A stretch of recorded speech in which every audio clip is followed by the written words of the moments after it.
நம்முடைய நெல்லி மரம் இடைப்பகுதியில் நொறிந்து விட்டது. நிறைய காய்கள் கிடக்கு. இது நரி நெல்லி அல்லது அரிநெல்லி அல்லது நாட்டு நெல்லின்னு சொல்லக்கூடிய நெல்லி வகை. காய்களை பாருங்கள், நல்ல பழமும் கிடக்குது. நல்லா பழுத்து கலர் மாறிடுச்சு. எக்கச்சக்கம் காய்கள் கிடக்குது.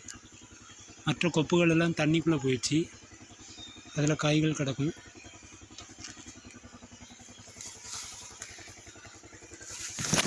நல்ல பழங்கள் எல்லாவற்றையும் பறித்து அரிநெல்லி ஊறுகாய் செய்ய வேண்டும். அரிநெல்லி ஊறுகாய்க்கு நெல்லிக்காய்கள் ரெடியாகி விட்டன. ஆனால் மரம் முறிந்து போனது.